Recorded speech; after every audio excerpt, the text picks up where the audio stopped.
Why does Russia own Kaliningrad? Many people might not know where Kaliningrad is, but if you hear the name, you would guess it's connected to Russia.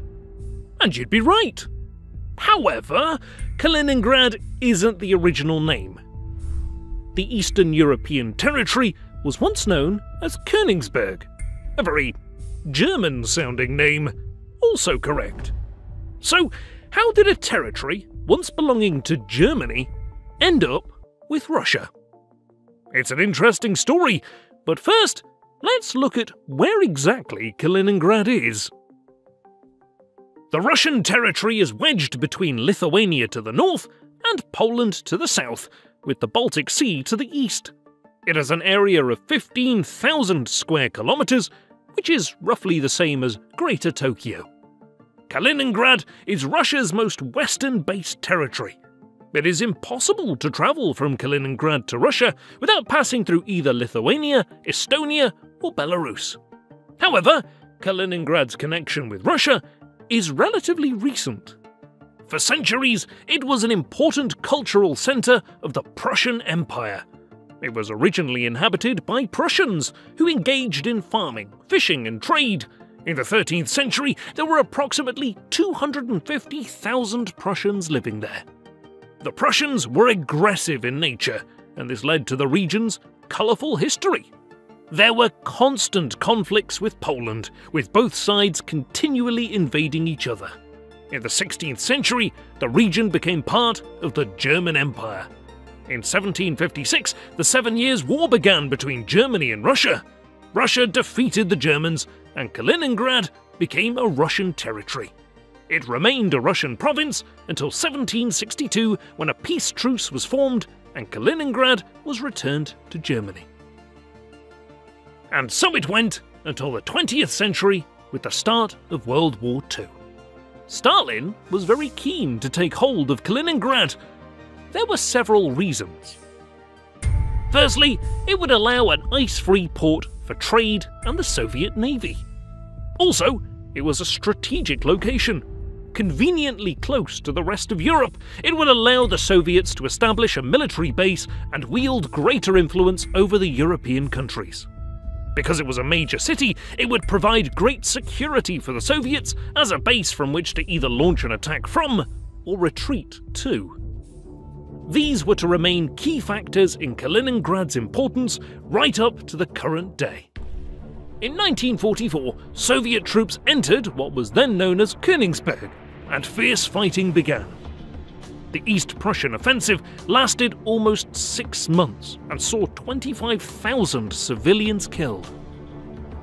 After 6 months, German troops surrendered, and Kaliningrad was again in the control of Russia, or what was at the time, the Soviet Union. The Soviets expelled the 2.5 million Germans living in the region, and those who stayed faced slavery and abuse. The 1945 Potsdam Agreement saw German territories annexed to the USSR, Britain, and the USA. Kaliningrad, or what was then known as Königsberg, was unequivocally handed to the USSR. This was because it had recently been successfully invaded by Russia only months earlier. It was rightfully their territory. Besides, no other country could put up a claim, as they were all devastated economically by the ravages of World War II. The new territory was renamed Kaliningrad after the Soviet revolutionary Mikhail Kalinin. And so it became an official territory of the USSR. During this period, Kaliningrad's main industry was based around agriculture and fishing. Because of its strategic location, it was also transformed into a closed military zone, with a large number of Army and Navy personnel quickly deployed. This has remained up until today, which is a cause of great unease amongst European nations. It became one of the Soviet Union's primary military locations. In October 1945, there were only 5,000 Soviet citizens living in the territory. In 1948, about 400,000 Soviet civilians arrived, some voluntarily, some not so. The aim was to set up collective farms so when the number of willing civilians was too low, other less educated or undesirables were sent. In the 1950s, Nikita Khrushchev pushed for the state of Lithuania to annex Kaliningrad. However, this was declined by the Lithuanians, who didn't want to alter the ethnic makeup of their country. However, 1991 brought about the dissolution of the Soviet Union. Russia and the 13 other nations were now sovereign states. The governments of Poland and Lithuania recognized Kaliningrad as being part of Russia. Nobody was particularly interested in vying for the territory, as it was seen as a place of little value or economic worth. Russia, however, saw it as a vital strategic region and insisted on taking immediate control. It was then officially proclaimed as a Russian territory. With the collapse of the USSR, the markets for Kaliningrad's agriculture became significantly reduced, and the area fell into economic decline. Unemployment skyrocketed, poverty was a major problem, and the education system was, at best, substandard, particularly in rural areas. Organised crime and drugs became increasingly widespread. In an effort to boost the Kaliningrad economy, in 1996 the Russian government granted it special economic status, which led to tax advantages intended to attract investors. This proved to be a huge boost for the region, and Kaliningrad underwent an unprecedented boom. In 2007, a $45 million airport was opened.